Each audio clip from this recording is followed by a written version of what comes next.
in progress.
Good evening and welcome to this November 21st meeting of the Somerville School Committee. Pursuant to Chapter 20 of the Acts of 2024, this meeting of the school committee will be conducted via hybrid participation.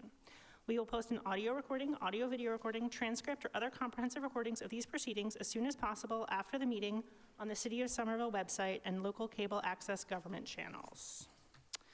Dr. Cremona, will you please call the roll? Through the chair, Ms. Barish. Here. Mayor Ballantyne. Present. President Owen Campen.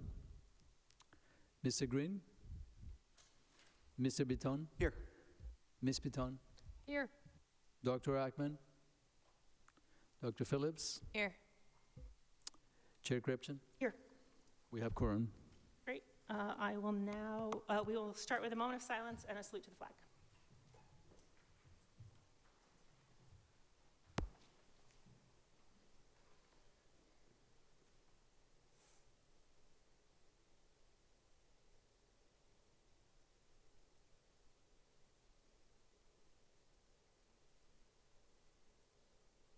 I pledge allegiance to the flag of the United States of America, and to the republic for which it stands, one nation, under God, indivisible, with liberty and justice for all. I will now introduce our interpreters. Spanish, will you please unmute yourself? Good evening, everyone. My name is Nadi Penante. I'm going to be your interpreter for Spanish tonight. To listen to this meeting, click the globe at the bottom of the screen and select the Spanish language. Thank you. Mi nombre es Nadi, voy a ser su intérprete para español esta noche. Por favor, si desea escucharle en español, clique en el botón de la derecha.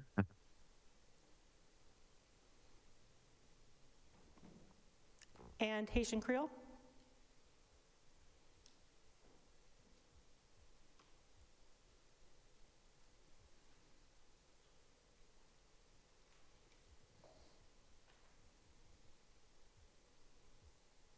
Bonsoir, non moi c'est Tia, moi c'est interprète nous pour assoya.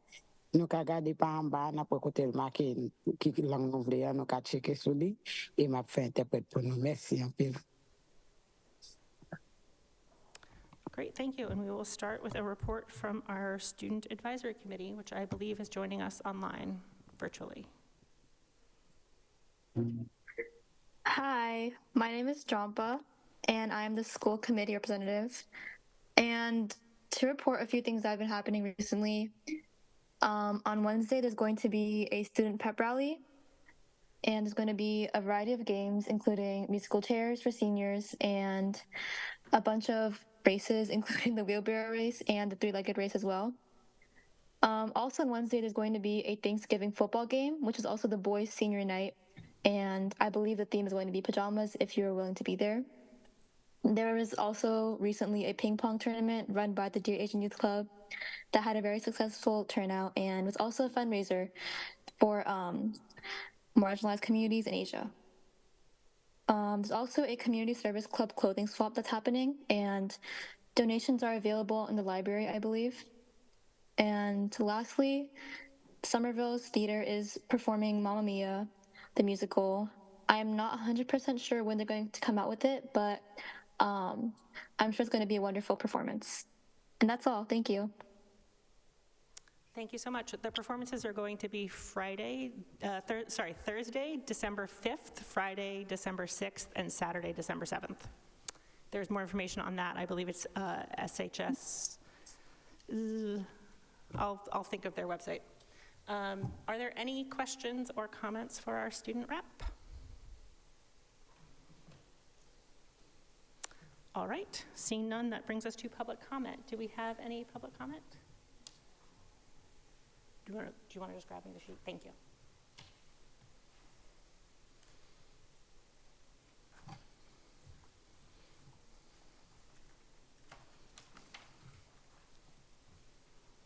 Oh, it's okay. We don't have anyone online signed up. Okay, thank you. All right, so I will just quickly read our directions and then the floor will be yours. Welcome and thank you to those who have signed up for public comment.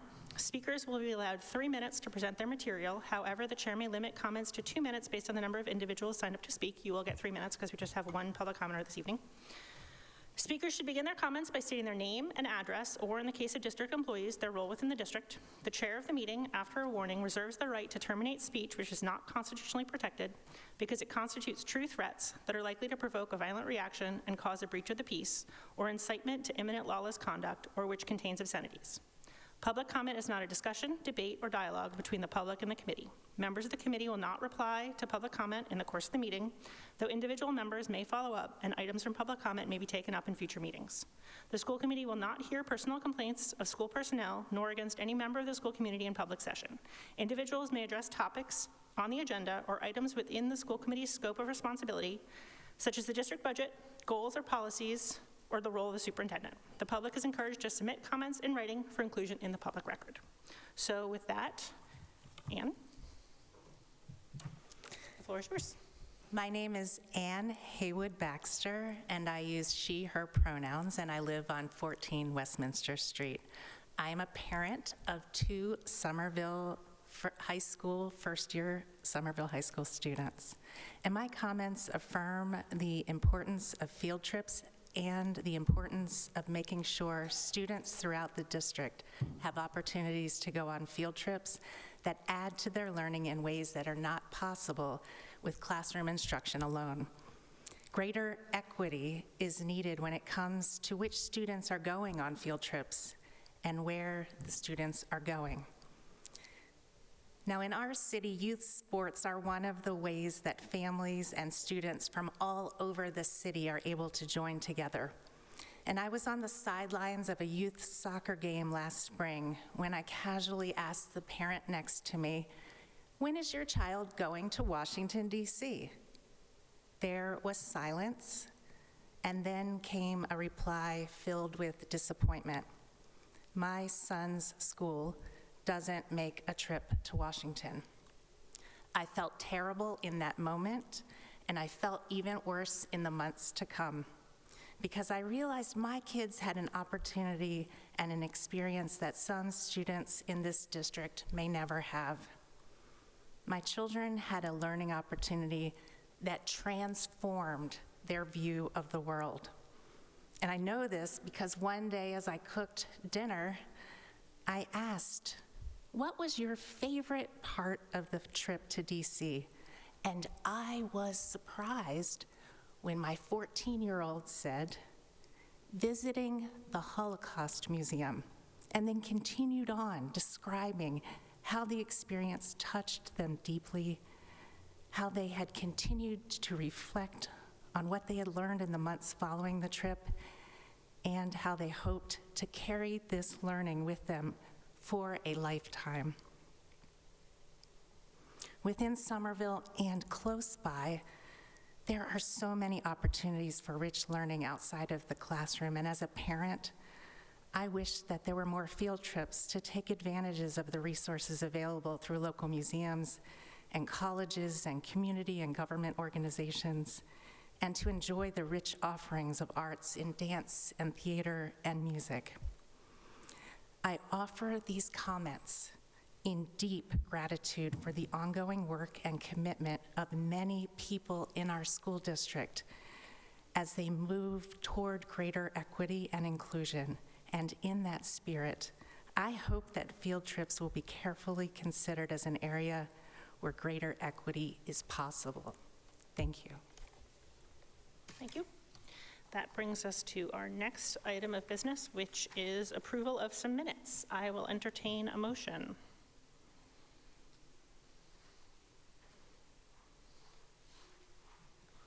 I move to approve the minutes from October 21st, 2024, and November 4th, 2024. I have a motion by Ms. Barish, seconded by Dr. Phillips. Seeing no discussion, all in favor? Aye. All opposed? Motion carries. That brings us to the report of the superintendent.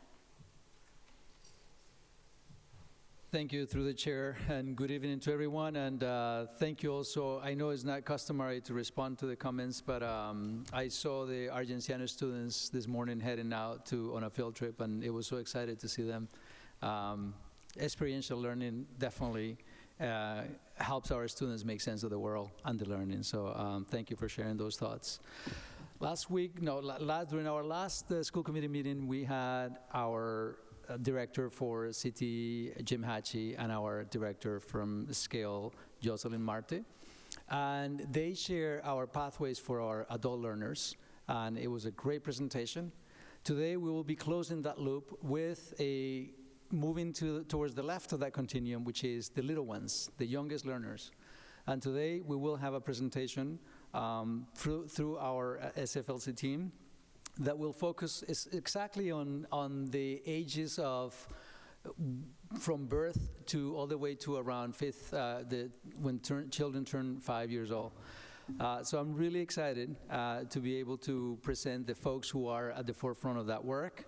I just want to remind everyone also that before our students enter our system, there's an incredible team in the Somerville Family Learning Collaborative, along with our intricate network of city and community partners who support families in a number of unique ways, often serving as ambassadors and families' first point of entry in our district. And so today, I'm thrilled to have our members of the dedicated team that do the work on a daily basis.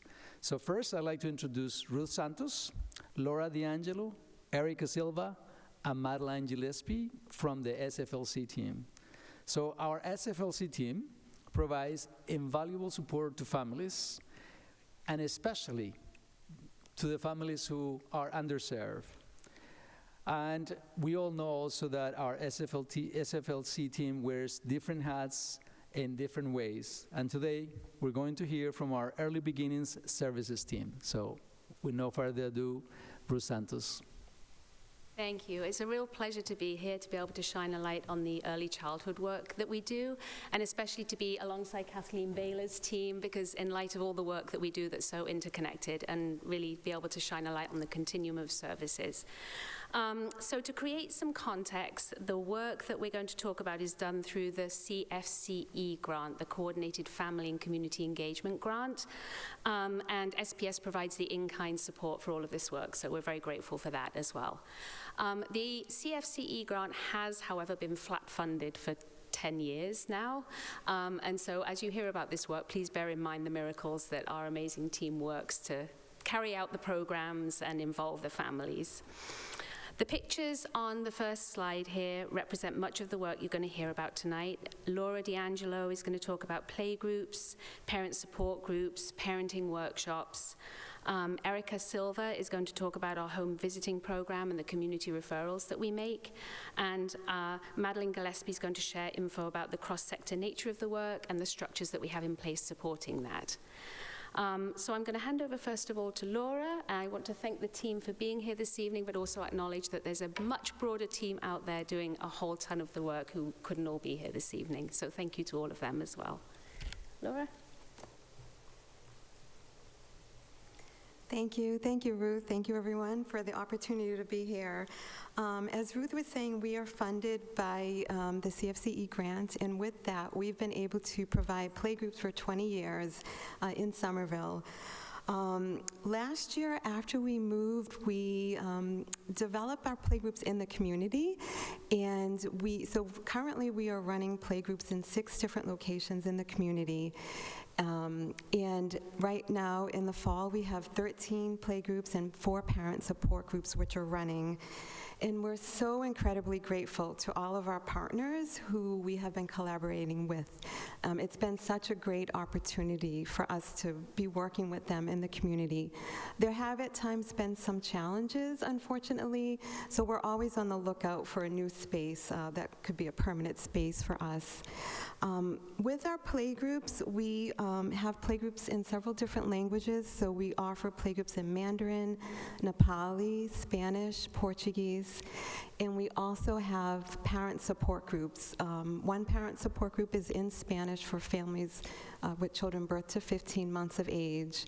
We also have a support group for expectant and new parents, and we also have a support group for families of twins and triplets. Next slide, please. So in terms of what happens in our playgroups, on average, we have about 10 to 14 families who attend each week. And we've also had some instances where, for instance, at the Growing Center in our outdoor playgroup, we've had more than 23 families at a time there. So it's really lovely to see. We have some pillars of practice that we follow. So for one, we promote parental resilience. We also promote parental knowledge of child development, parenting skills, social emotional development, and concrete support in times of needs for families. Groups are an opportunity for families to be able to have some socialization for the children and for the adults. And many of our playgroup leaders were once parents themselves in groups, so they've been running some of our groups, and they're very connected in the community, and a really nice collaboration that they're doing. Children in our groups are learning by exploring, learning through play, and we have a play-based curriculum that we've been using in the groups. We also offer developmental screenings and workshops and referrals. And all of these programs are offered free of charge for families through this grant. And we're so grateful for all of the universal support that we're able to offer. So now I'm going to hand it over to Ruth, who will be talking about some of our other programs that work with families who have higher needs. So thank you very much. Thank you. So sadly, Fernanda Villar, who's our Director of Early Beginnings and Family Support, couldn't be here this evening. She would have done much more justice to it than I can. But I'm going to give a brief introduction, then I'm going to hand over to lead visitor Erica Silva to tell you a little bit more about Parent Child Plus. So Parent Child Plus is an evidence-based national model. It's an intense early literacy parent support home visiting program with a 2-year curriculum, and the focus is on parents as the child's first teacher. I'm kind of sneakily glad that Fernanda isn't here because I'm going to blow her trumpet a little bit this evening, which she would not have done.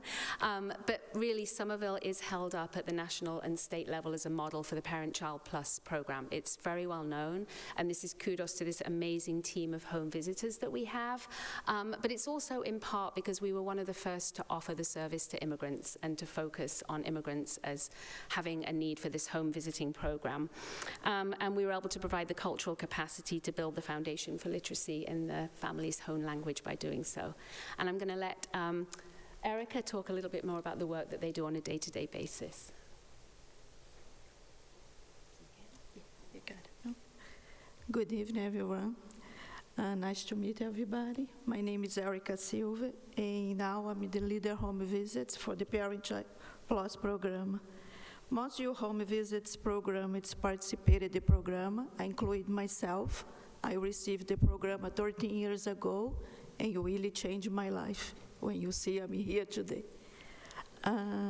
We have 60 families. You serve 60 families around the city, and each family receives 50 home visits per calendar year and give a mini education toy and book to use your curriculum.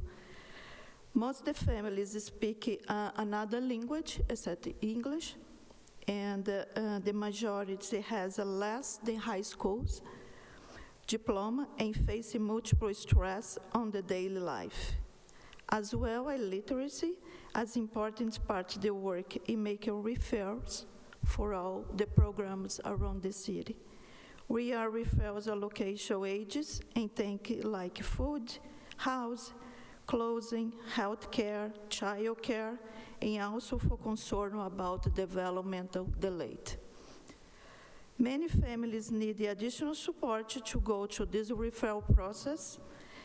We are able to walk out along the sides to manage the complicated service and the powerful advocation these families for yourself. We work closely for the community part, and we had to over to Madeline to talk more about growth center work. Thank you. Hi, good evening, everyone. My name is Madeline Gillespie. I'm the coordinator of Prenatal to School Entry Partnership Development and Alignment. My title is a long one, but I want you to focus on the word partnerships. So my role is to connect partners and promote collaboration among organizations in Somerville working to support young learners and their families. So I facilitate the First Five Steering Committee, which formalizes the cross-sector early childhood work in Somerville, and is made up of members from the SFLC, Summer Promise, and the SPS Early Ed and Care Department.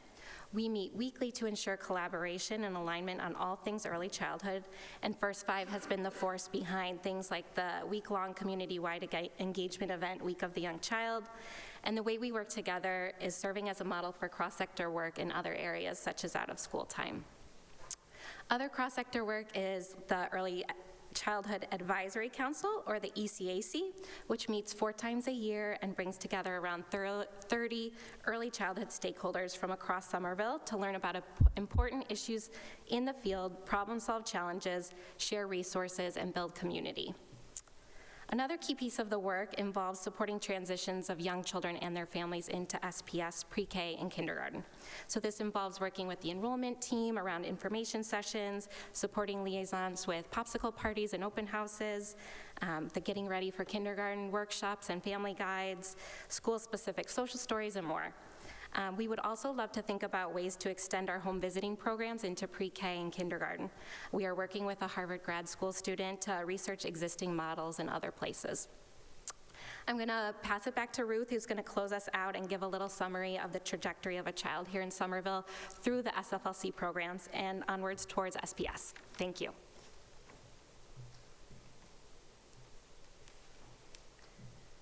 So, to tie it all together, this is the story of one particular child who is now happily ensconced in SPS in a classroom and doing very, very well. Kathleen's going to talk a little bit more about this story in her presentation, but for here we have the pipeline of the earliest years.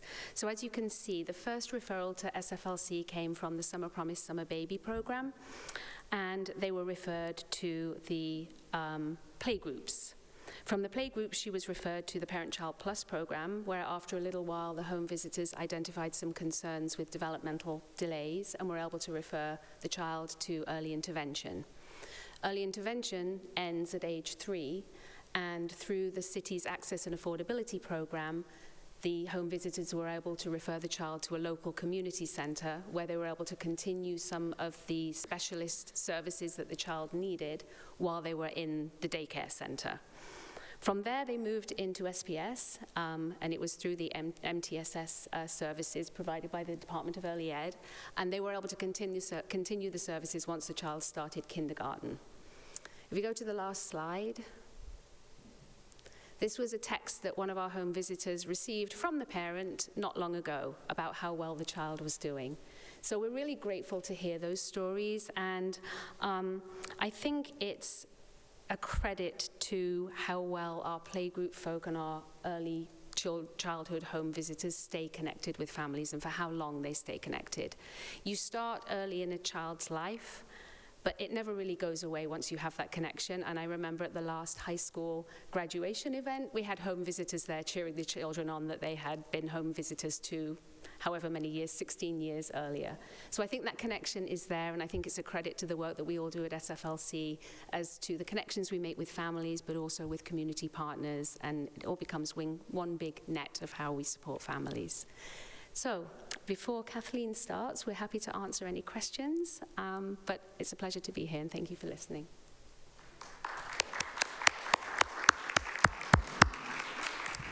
Thank you so much for that presentation. I will open it up to my colleagues for questions or comments. I'll give it a moment because I'm sure people will, okay, Ms. Patone and then Mr. Green.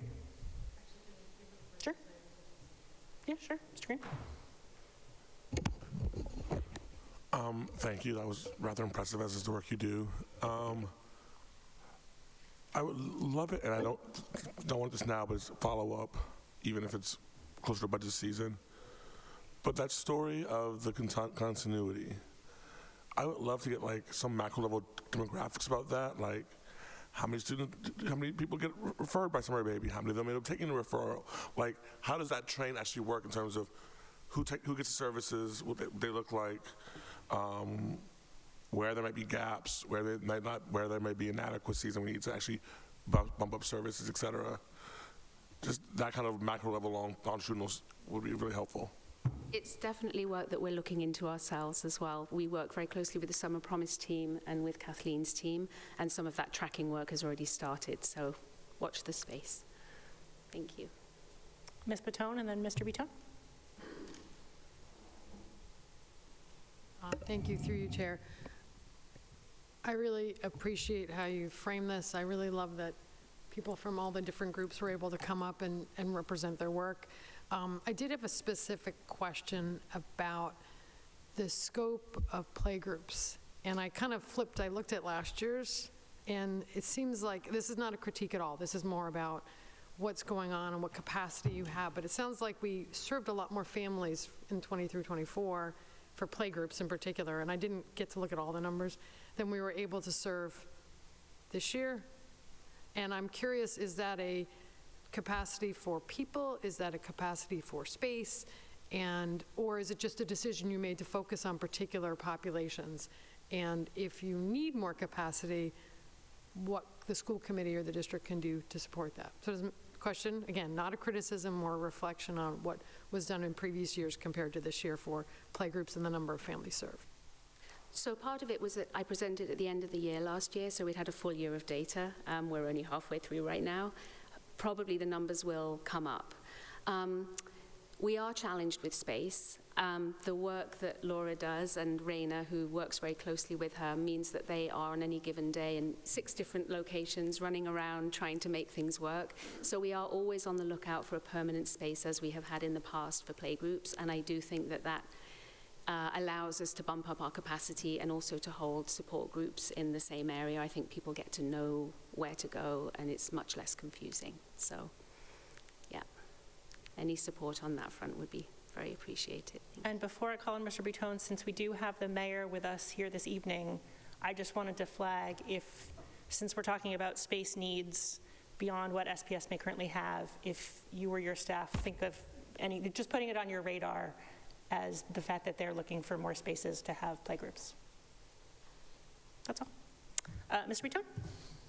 Thank you, Chair. Through you, following up on Ms. Patone's comments, you mentioned earlier, sort of at the beginning, about the fact that this program has been level funded through the grant and then matching funds from the district.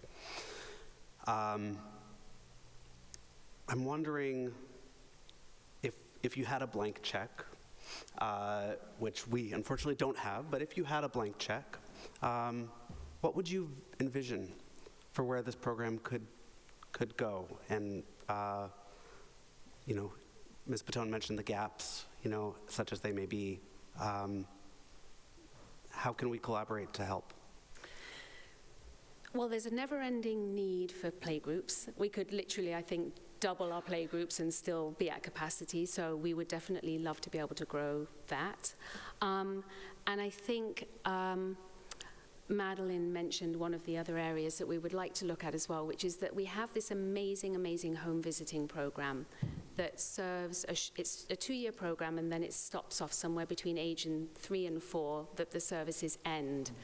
We would love to be able to continue that program to the end of age 4 and then along into pre-K, and even as a pilot model, be able to follow some of the families that we serve in the early years into pre-K and kindergarten on a lighter level, to do a case study on what happens when we continue doing these home visits and supporting people into the early years.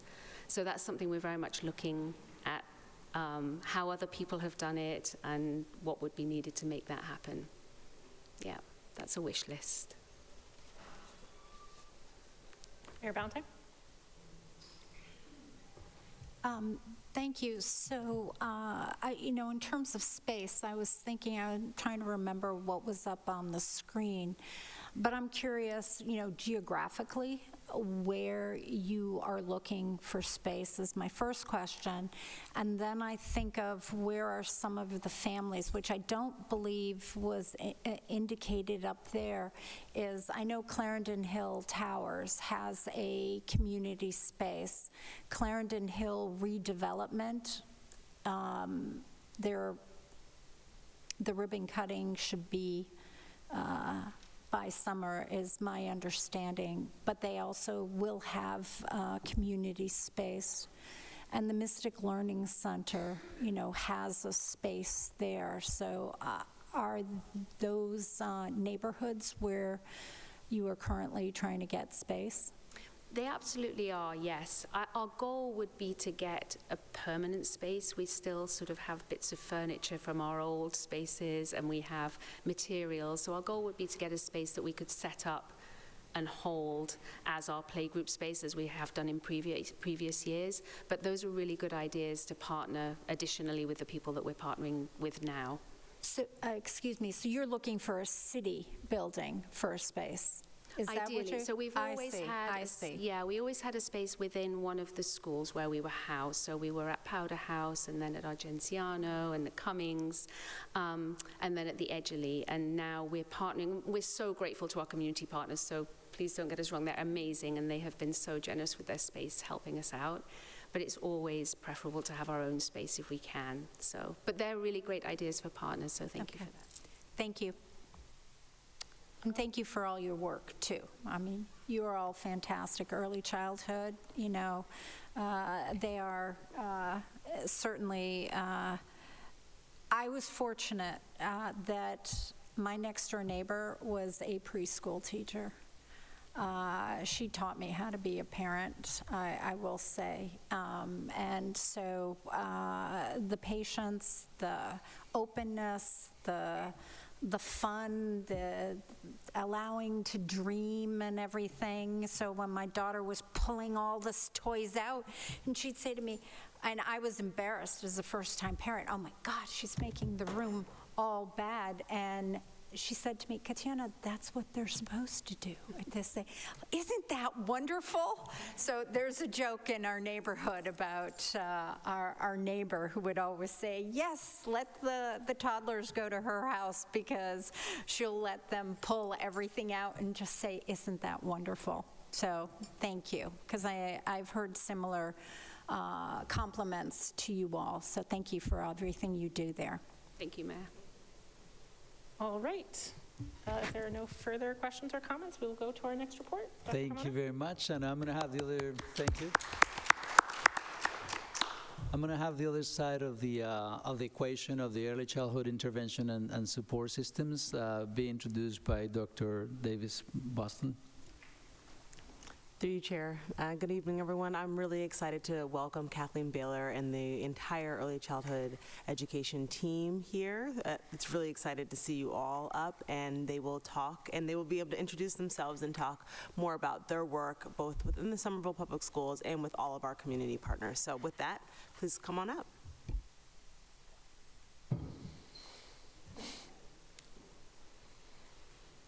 Good evening, members of the school committee, Mayor Ballantyne, Dr. Kimona, Dr. Boston Davis, and members of the community. I want to introduce you to our team, and we're going to take turns speaking, so we plan to just be up here so we would keep it fast for you all. I want to introduce you to Gina D'Annunzio. She is our Somerville Partnership for Young Children Coordinator. And then Nirali O'Neill, she is our BCBA, which is a board-certified behavior analyst, and she's an itinerant team member, and she works throughout this, the entire city. Devanshi Desai, she's head of School of Montessori, Dandelion Montessori here in Somerville. And then Liz Dean is our itinerant speech and language pathologist, who also works at all of the centers, and both Nirali and Liz work in Dandelion as well. So we'll take turns presenting to you tonight. And then we have other team members who couldn't be here tonight, and I just want to acknowledge them and then thank you all for carving out time. We also have Courtney O'Connell, who's in the back there, Courtney, with her daughter here tonight. And Courtney is our itinerant lending library coordinator, and Courtney's role is to drive materials around the city. So to make sure everybody has exactly what they need to do their great work. So as you heard earlier from the SFLC, I want to revisit the story that you heard about this young child supported by our system. And so you can go to the next slide. And the child's journey began with identifying many strengths and the need for speech support. Her family faced typical challenges many of our families face here in Somerville, such as her mother's demanding work schedule and limited access to transportation, which made it difficult to participate in walk-in services. What that means is from early intervention, what Ruth said, she was provided special education services through a walk-in model, so she would have had to come to one of our Somerville elementary schools to receive those services, and that became difficult for her. So after the SFLC referred her to a community partner center, that's where we stepped in. And we have formed this itinerant model. And what that means is that she was able to receive her speech services on site at the partner center, which eliminated those challenges and those barriers that she had. And the mother was thrilled, and the child was able to receive them. So by reducing transitions and providing consistent, accessible care, this child made significant progress and entered kindergarten ready to succeed, demonstrating the power of this coordinated event.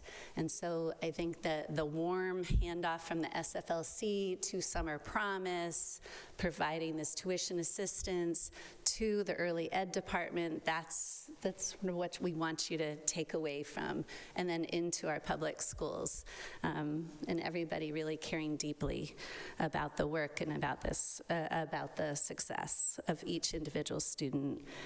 And we're proud to report that this child that we're speaking of, the family's experience, is just one of many children and families who have benefited from our cross-sector collaboration. It demonstrates the power of caring, coordinated, and comprehensive system that streamlines transitions and maintains this continuity and consistent care.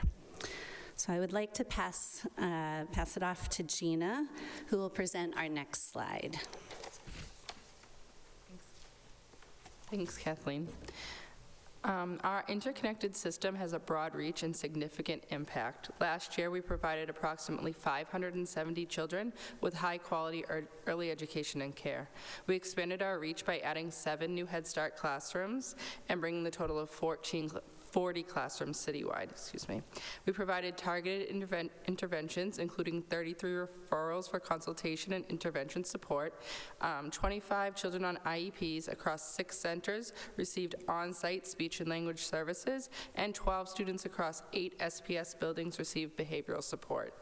As of November this year, we've received a significant number of referrals for both MTSS and behavioral supports to meet the demand and enhance the itinerant services available to families. We've also hired an occupational therapist, which will increase the number of itinerant services offered. This demonstrates both the need for and the effectiveness of our system. Liz Dean, our itinerant speech and language pathologist, will present the next slide.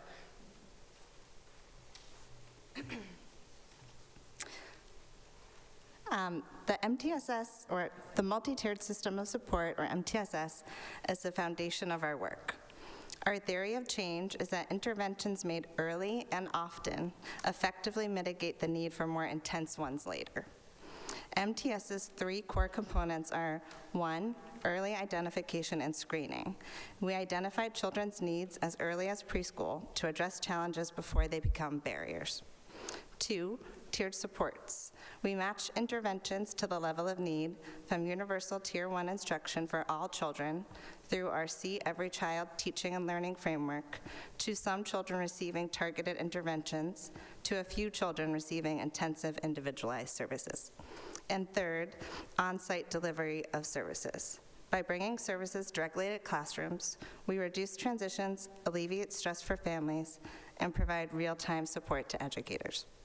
For example, the child we mentioned earlier received speech therapy directly in her preschool classroom, making services both accessible and effective.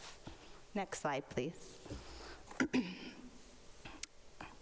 Educators are key agents of change, and their engagement is critical to our system's success.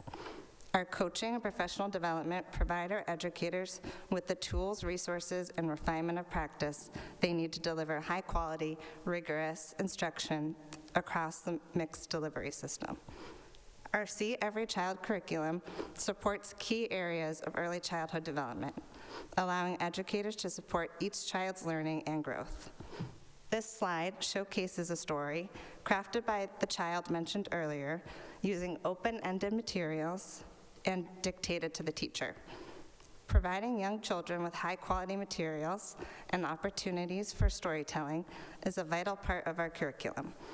Storytelling not only nurtures their oral language skills, but also lays a strong foundation for future literacy success. Norali O'Neill, our itinerant board-certified behavior analyst, will present the next slide.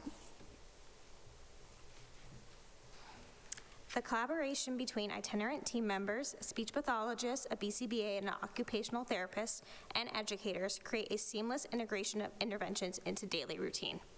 Many of our teachers in our partner centers and SPS classrooms have shared that on-site consultation helped them better understand and support children with behavioral challenges, resulting in significant social-emotional growth.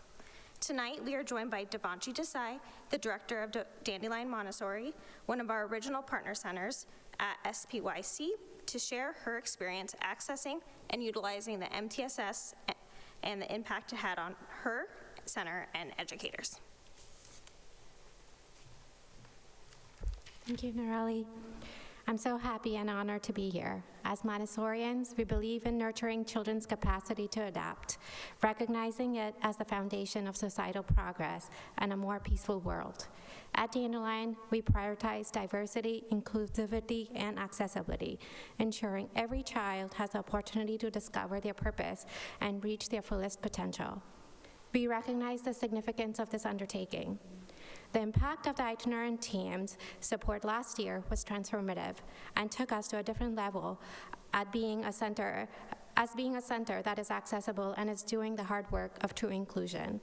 Last year, with 18% of our children on IEPs and 25% receiving services, Liz and Norali, with their expertise and approachable nature, helped parents feel confident and open to seeking help. knowing their child's needs would be met holistically in a single familiar space.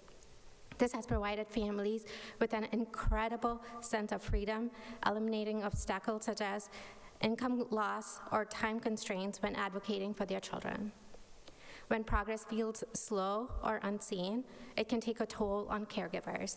By offering validation and guidance, the team has boosted morale, improved staff retention, and ensured continuity of care, directly benefiting children's growth and stability. The profound impact of this initiative cannot be overstated. By meeting children where they are, empowering families, and uplifting staff, we continue to build a community that embodies the transformative power of early education. One child, one family, one community at a time. Thank you. And I'll pass it to Kathleen. Thank you, Devanshi, for your powerful testimony and ongoing partnership and your commitment to the SBYC. So on this slide, I want to sort of turn, we heard qualitatively, and I just want to talk about quantitatively, because I think that's also important as well. So our partner director, Devanshi, she shared her perspective on how the work made a difference in her center. And so this data that you see on this slide is showing what's called class scores. The class is an assessment that we use to measure adult-student interactions. And what's interesting about this, if you see on the left, it starts off in 2016. We've been measuring this in our community partners since 2016. We have an objective observer who's funded by the grant, and she comes into the classrooms and she measures these interactions twice a year. And they're in three different categories. The blue line shows emotional support. The red line shows classroom organization. And you see those are the highest. That tends to be the highest in early childhood and also in this assessment. And then there's instructional support. And I want you to see the trajectory. So on the left is our public schools. These classrooms have been measured on a voluntary basis using class. The teachers have been willing to have the observer come in. And then our SBYC centers, who it's a requirement of our grant that we also measure this assessment. But you can see that trajectory and how the instructional support over time has gone up and significantly gone up. And that is not an easy measure to improve. And also at the national level, I think the national level, the expectation is around 3. And we are way above that, like way above that. So I'm standing here like with assuredness that we are providing high quality early childhood education, and that from our itinerant model and our coaches and our professional development and our curriculum, it just keeps going up, and I'm sure it will continue to go up over the years. And then the next slide. So what you're seeing here is our KESI tool. This tool is what we measure, our kindergarten teachers use to measure incoming kindergartners. And so these are incoming kindergartners from our partner centers, from our public school classrooms, and then also from child care centers all around the region, and then some who have never had preschool experience. And the KESI is Kindergarten Entry Screen Inventory. And it assesses early literacy, math, physical development, and social emotional skills and approaches to learning. And as you can see here, the scores have shown consistent readiness in all domains across the years. That's amazing. Like really amazing that this has been consistent. We're seeing the consistency in the early ed in the readiness for our kindergarten students. As we dug deeper into the KESI data, we noticed increased readiness markers in our children from our partner centers. We attribute this growth directly to the comprehensive system we have built and the hardworking educators and directors in our partner centers. So these strong results highlight the success of our coordinated approach by continuing to provide itinerant services for intervention and special education while empowering educators to implement the core curriculum. We're strengthening our commitment to school readiness. This approach ensures a tailored support for our students with special needs, multilingual learners, building on this foundation for success. I'm going to present it back to Gina for the next slide. Thanks, Kathleen. Families in Somerville face significant barriers. Some of those barriers include workforce disparities and non-standard work hours, geographic accessibility challenges, complex systems that can be overwhelming, and disruptions in care during transitions between service providers. Our model addresses these barriers by bringing services directly to the children in their classroom. For example, the child we discussed earlier overcame challenges like her mother's work schedule and lack of transportation through on-site services and tuition support. This approach ensures equity and access, enabling every child to thrive regardless of their circumstances. I'm now going to pass it back to Kathleen to present our final slide. Thank you, Gina and the team. So our last slide's about investing in the future. So, and this last thread is innovation. Sustaining and scaling this model is critical to our impact. Currently, our work is generously funded by a $1 million Commonwealth Preschool Partnership grant.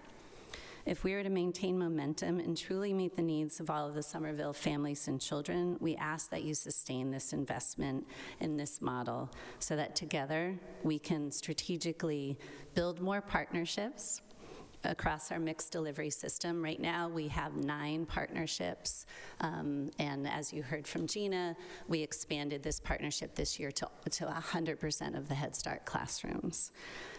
Expand access to our multi-tiered system of support and early intervention services, and then strengthen alignment for seamless kindergarten transition. One thing we didn't mention is both Nirali and Liz, after they got to know all of the children in our partner centers, they were able to support them in their kindergarten classrooms and check in on them. And actually, Nirali went today to somebody to visit and to see how this child was doing. And ultimately, we ask that you invest in a future where every child in Somerville enters school set up for success and ready to thrive. And thank you for your time and support, and we welcome your questions.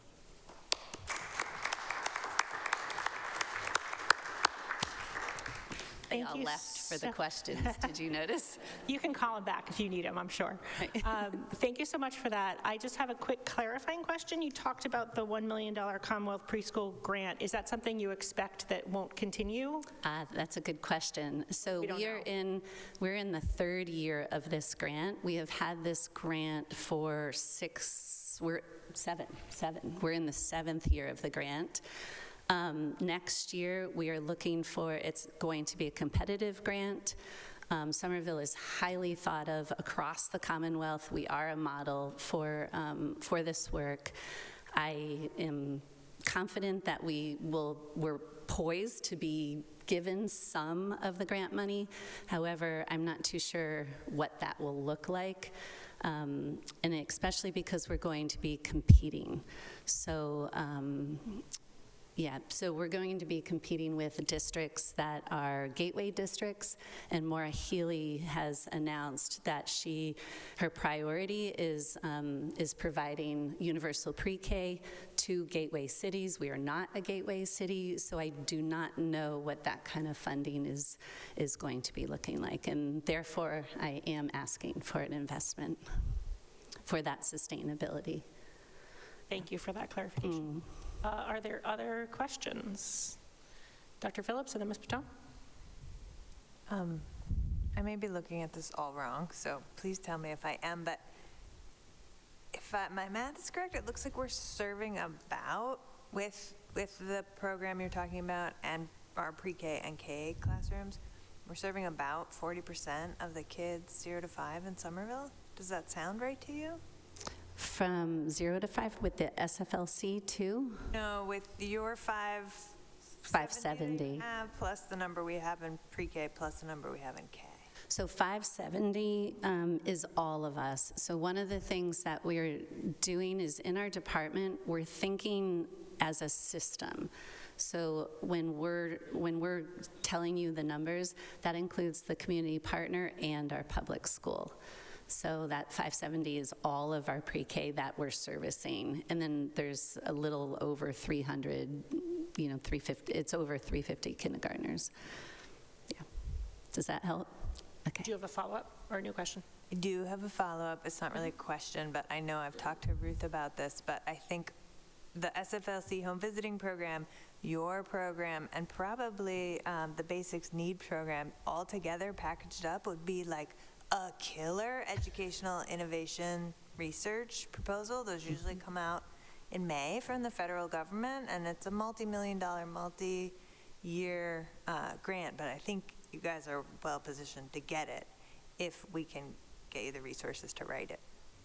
That would be great. If you can put both Ruth and I in touch. And really, Madeline, that I'm actually going to say, Madeline, one of her big long title is also and grants. So, right. That's a long title. Right. So she would be our point person for that. Ms. Patone. Thank you, through you, Chair, and I want to thank Dr. Phillips for channeling the direction and ways to hopefully get more money. My question's slightly related. I wish I was offering a grant, but I'm not. So I want to understand sort of the scope of students we serve versus the scope of students. Like if we were to use the buzzword universal pre-K, how many more students we have to serve in that space? And I know you're not going to have an answer for this, but the understanding of like what it would take to get there. That is good. You are right on. So we are in the process of doing a strategic plan. So we just finished our needs assessment. We're just fine-tuning some of the extra data that we need. And then I'm expecting a first draft for that strategic plan in January, a sort of second final draft mid-February, and a final strategic plan in March. And that strategic plan is exactly that. I'm asking, like, what would it look like if we ever went to a universal pre-K? How many children? What resources would we need? And who's out there, and what do they want? So we've been doing all of that. We had a family survey, we've had teacher surveys, as well as we've been partnering with our directors and listening to them in addition. Yeah. So I can't give that to you now, but I can after March. Great. We'll look forward to hearing more about that in the future. Are there any other questions or comments? I just want to thank both groups. I really appreciate the way you wove your work together in these presentations so that we can see how the puzzle pieces fit together. The work that you do and the way you present it to us each time, it's so clear, and it's so clear what a difference and how important this work is to the students and their families. So I just want to say thank you. Thank you. Yeah, thank you. I think we can all agree with that. And on that note, I know you all have early mornings tomorrow, so I think that we will let you go. Yeah, absolutely. Thank you. Dr. Carmona, is there more to your report? Yes, there are a couple of updates that I'd like to share before I close out with tonight's district report. So first, a few words of congratulations and gratitude. Our Director of Student Services, Liz Doncaster, recently received a prestigious honor from the Committee for Children for the demonstrated ability to build a supportive learning environment where students thrive socially, emotionally, and academically through the implementation of the Second Step curriculum. Liz received the Second Step Educator of the Year and District Innovator Award. We also know that she has been throughout the district doing the restorative justice circles. She did it at the Healy. She will be doing it also at the East and the Argenciano. So we have invited families to join. These circles are really a way to process harm, discomfort, and is a great tool for families so they can actually model that at home as well. That will be on the East one will be in Spanish. We'll have a Spanish translation on December the 2nd, and the one at the Argenciano will be on January 14. And these sessions are from 5:30 p.m. to 7 p.m., and we will provide food for kids as well. So please take advantage of these tools. They are great. I used a modified version of restorative justice when I did a little bit of therapy with my kids and my wife, and it really works. So I invite families to take advantage of that process. And again, congratulations to Liz Doncaster. Our supervisor of visual arts and art educator, May Chow, received the Francis Euphemia Thompson Award for Excellence in Teaching, one of the 2024 Common Good Awards from Massachusetts College of Art. May is receiving the award for her commitment to creating a collaborative and exploratory arts education environment. From Mass Art, Chow's approach encourages students to develop their creativity and critical thinking skills, fostering lifelong learning through art in one of Massachusetts' most diverse school systems. So big congratulations to Liz and to May. We're so proud of your work and grateful for the contribution. I also want to recognize our Director of Continuing Education at a Scale, Jocelyn Martin. Jocelyn is a FEMA reservist. Jocelyn was activated and was called to serve last week and this week in North Carolina. So thank you, Jocelyn, for your selfless service. So those are two congratulations and gratitude. So please, another round of applause. That's being a patriot. I also want to give you an update on the production kitchen at Argenciano. I know I shared that during our last joint school committee and city council meeting. We provided an update, and we shared with you that we were disheartened by having to report that the initial bid process failed. Which will cause a delay in getting that production kitchen up and running. So right now we're looking at December. If everything goes well, we will be able to do that construction over the week of December, over the break of December. So I'm sorry, it's over the break, February break, over the February break, yeah. So again, you know, the production kitchen has an impact. I know that there was a question last time when we were at that meeting, and there was a question about financial impact, which again, it hasn't been measured, but when I talked to the director, one of the things that she said is, imagine you're cooking at home versus buying, you know, something that already has been cooked. So there is some savings that can happen, but the biggest challenge is not providing access to some scratch cooking that students would have the benefit otherwise if we had access to that. I also wanted to remind our families that the school district and offices will be closed early this Wednesday. There'll be a noon dismissal, and we'll be closed Thursday and Friday for the Thanksgiving break. And we wish everyone a restful long weekend with family and friends, if they indeed plan to celebrate. So those are the updates from my department. All right, if there are no questions or comments about that, we will go to our next item, which is our personnel report. Is there anything you want to highlight in that, Dr. Cremona?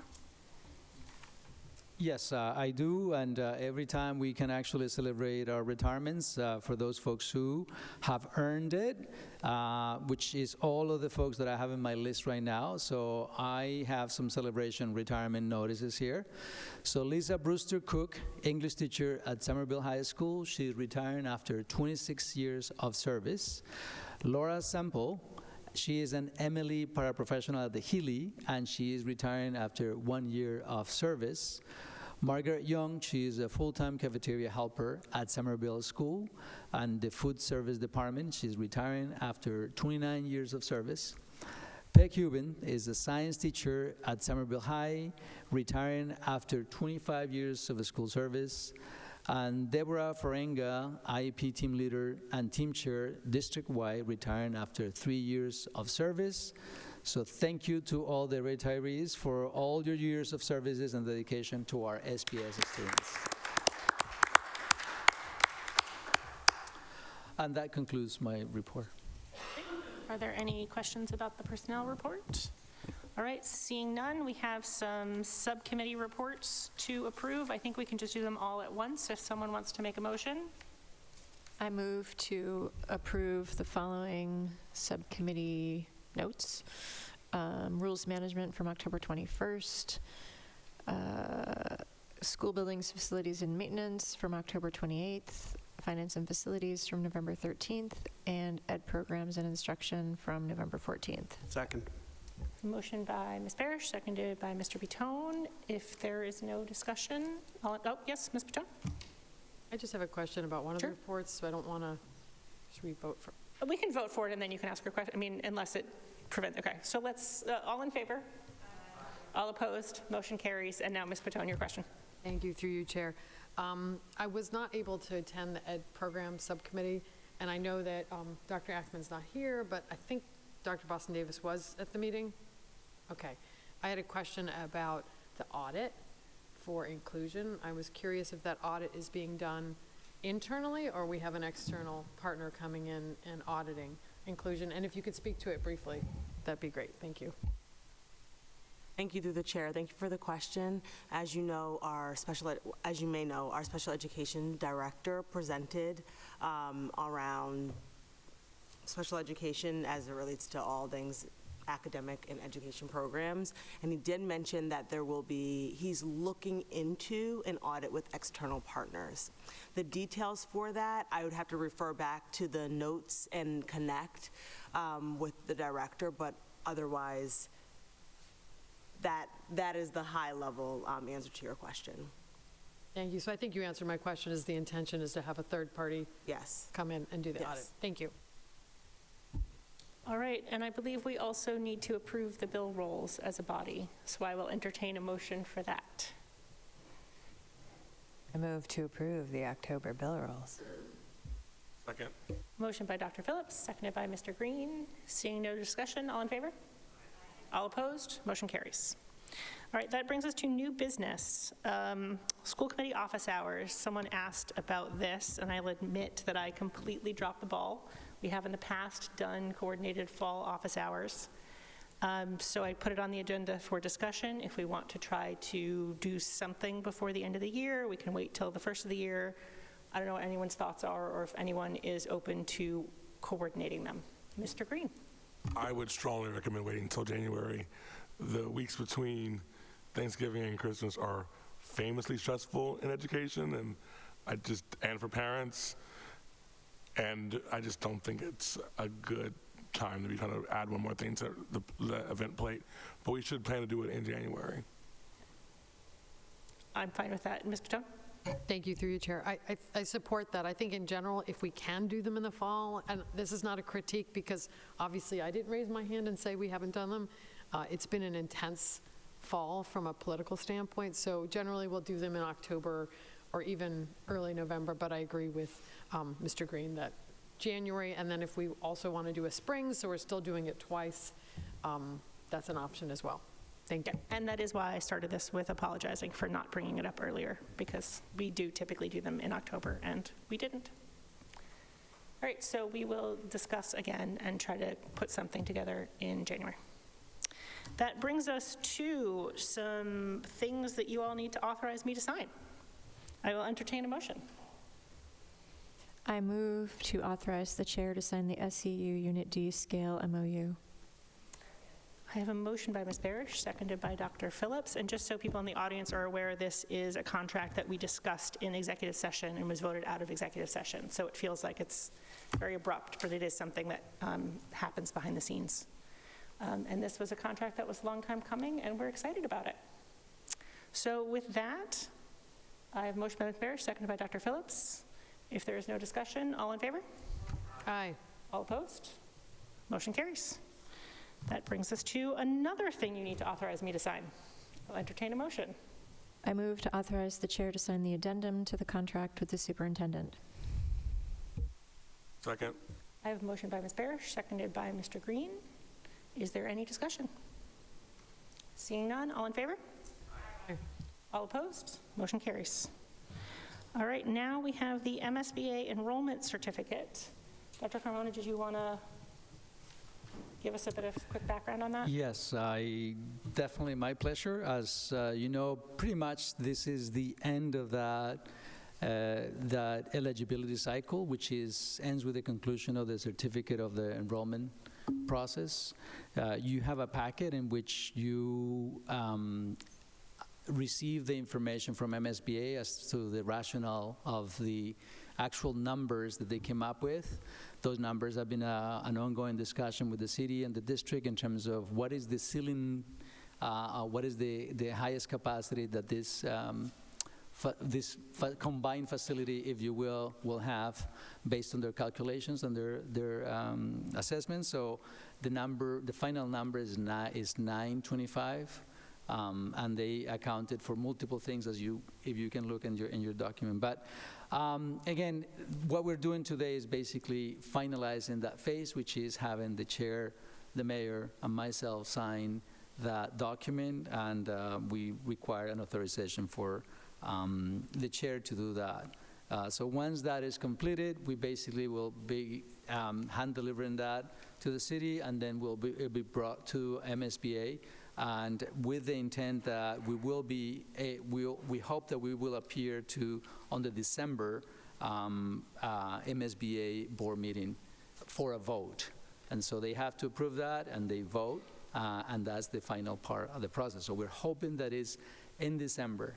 So there's the December date. If we don't make it on the December date, we will have to do it for the February one.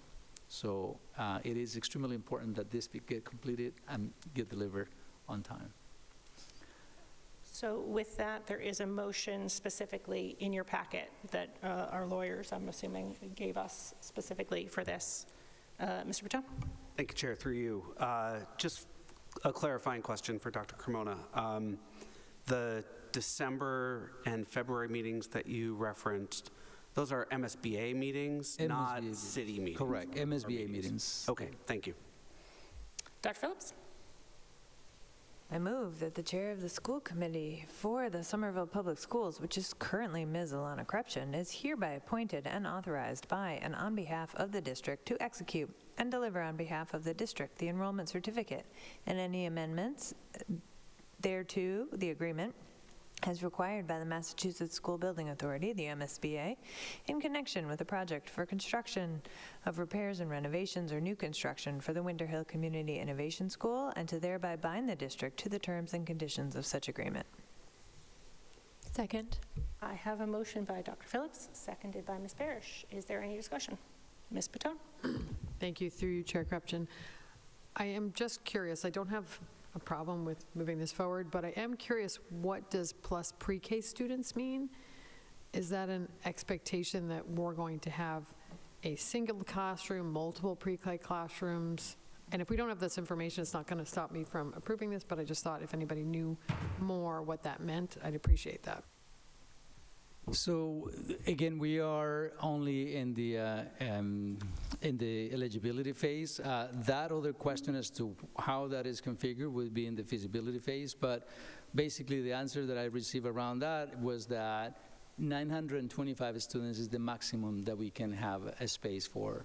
So however we configure that is up to us, based on, again, the school building feedback on that eligibility process.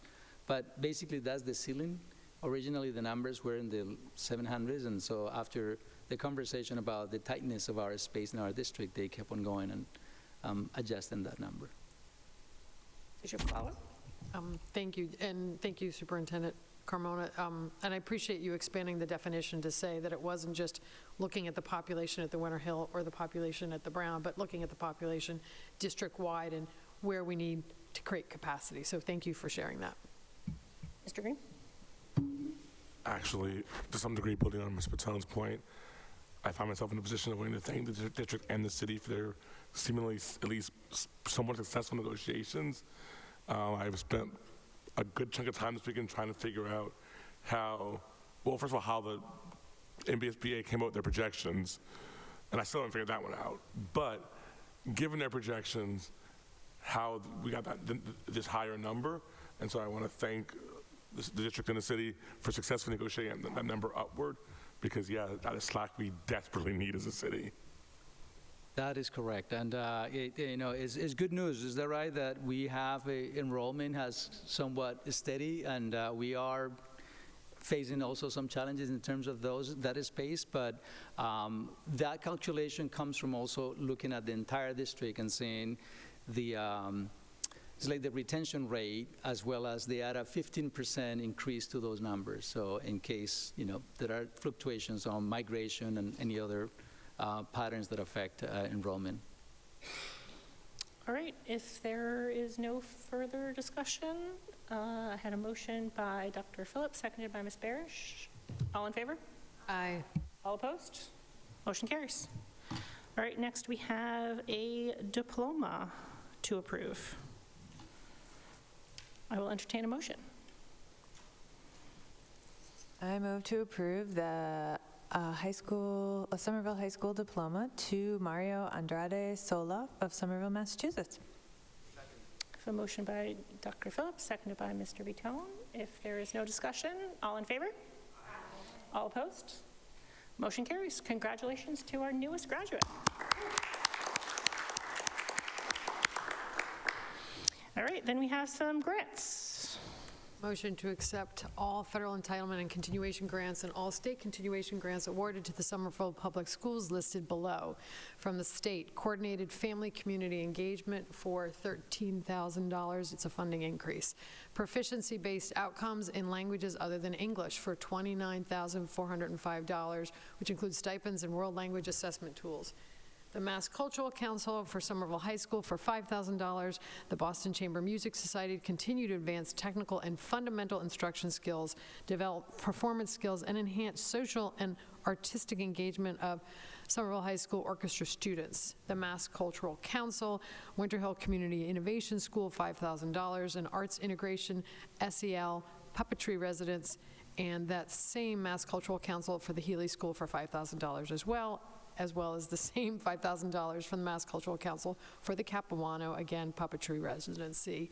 The MCC Sir Haver El Sistema, $22,000 for the after-school music education program, and a private award from the Mass Child Psychiatry for $30,000 for mental health activities and services. I have a motion by Ms. Patone, seconded by Dr. Phillips, and I have a question from Mr. Bitone. Through you, Chair, I offer a friendly amendment. This may have been a different version, but I have on my amended agenda the first item, Coordinated Family Community Engagement for $13,157. Yes, you are correct. It was an amended agenda. Want to get all that money. Yes. Thank you. Appreciate you paying attention to those kind of details, yes. Okay, so I have a motion by Ms. Patone, seconded by Dr. Phillips. If there's no, yes, Mr. Green. This is just for the public to know, as someone who has been active in arbitration issues and has actually served on the jury that awards these prizes in the past. I don't think people know that Somerville is actually great on a curve. We are considered to be so good at arts education that we don't generally win these awards. We don't generally get these prizes. So to get 3 of them in this cycle speaks to the extraordinary work of our arts team and our grants development team at securing that bag. And in the same year that we're finally getting awards for our faculty in arts education, does speak to something that we are doing right, even relative to the high standards the arts community has for Somerville. So I think we should all be very proud of that. Thank you for that. All right, if there is no further discussion, all in favor? All opposed? Motion carries. That brings us to unfinished business. Do we have any other MSBA updates, or or others? Yeah, I think that covers that part. I think the next phase of that is, again, the feasibility study, and the first part of that is forming the project, and that is one thing that the MSBA has to approve when it comes to hiring the OPM. And so there's the OPM as well as the designer and architect. So there's a couple of things that have to be done in the forming the project phase, which is the feasibility phase. And then the duration of that also depends on a couple of things, like hiring someone requires some procurement laws, like 3 months to hire someone, both the OPM as well as the designer and architect, and also the involvement that the SBC will have in the process in approving that selection. So again, that next phase is kind of a close to a year length phase of the feasibility, and it requires that we do recruit some of the folks who will be doing the high level work. But I mean, that information I think will be one information that should be shared through also the city in terms of like the major decisions that will be happening. That hiring, as I said, is done through the city. And then the architect and designer is also in collaboration with the school building committee. Okay. Thank you for that. Ms. Baton? Thank you, through you, Chair, to the superintendent. Is there going to be a format that the school committee gets updated on the construction advisory group? I think that's what it stands for. In terms of this, very specifically about the timeline and the process. You know, obviously we're not going to get updates in every single meeting, and I'm not expecting that, but like as the timeline fleshes out and as the process continues to flesh out, I think we should know where they're going with it. We can ask our school committee representative to give us updates as the process goes along. When I have them, I'll give them, I promise. And hopefully I'll have some as soon as our next meeting. Great. Did you have a question? Okay. Okay. That brings us to items from committee members. Dr. Phillips? Through you, Chair, on behalf of the school committee and all the families at AFA, I just want to give a big thank you to the mayor. If you were at last week's joint building committee, you might have learned about the urgent need for a new classroom at AFA, or the risk of needing to displace 18 kids this year and about as many kids in the next couple of years. And you know, last week the Joint Building Committee got a memo saying that, you know, given all the unknowns, we can't provide a timeline at this time for a new classroom. And as of today, we learned that that classroom is green-lighted and it's going to be built. So I want to say thank you very much for everything that you and your team have done to meet our kids' needs.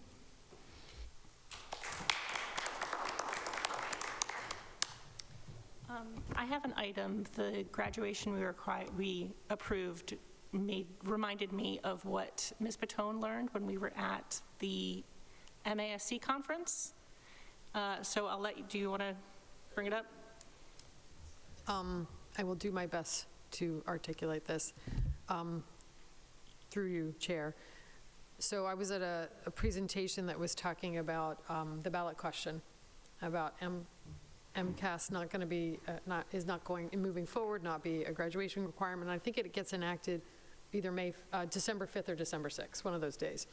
And what we learned was that for any student that is at that point in time under 22, which is kind of the time horizon for our obligation to service students, they can apply to, if they didn't receive a diploma, and if the only thing that kept them from receiving the diploma was passing the MCAS, that they can either, if they're on, we're on an IEP team or in the special education process, they can ask for a team meeting and make that request. If they are not, they can still make the request, I think, through the high school, as long as they've met all the other graduation requirements. So I guess there's a request in there that the district do some homework and figure out who those students were. And again, it's not going to be a huge list, but even if it's 2 kids, 5 kids, 10 kids, we all know that a student with a diploma is going to be in a better position in their future career. So obviously double check all of this with legal counsel, but this is from a presentation from lawyers. It wasn't just someone thinking this was a great idea. But identify who those students are and make our best effort to contact them and let them know that there's an opportunity for them to get their diploma. And Alana, if I missed something, please. Well, you were the one who heard it, and I heard the report from you and remembered that we wanted to make sure the district was aware. Thanks, through the chair. Thank you for that update. We have been regularly talking about this along with the principals team.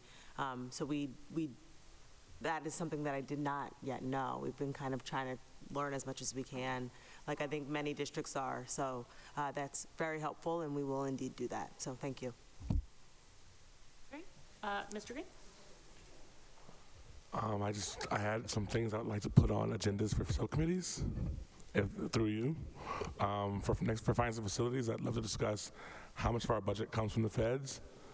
And, I think we are all aware that money may, at the very least, may come with some strings attached in the future that we may not be comfortable with. So I'd like to know what that looks like in terms of a dollar amount.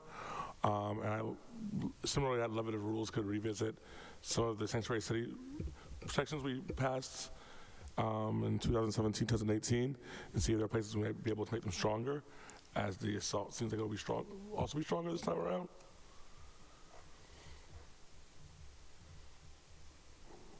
All right. Are there any other items from board members?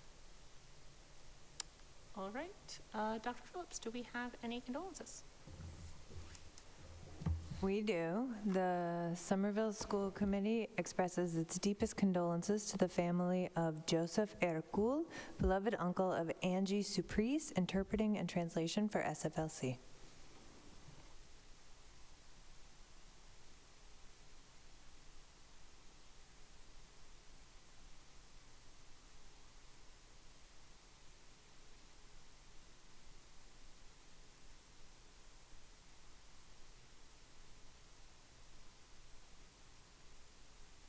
Right, we are adjourned, and it is before 8:30. Have a fabulous holiday, everyone.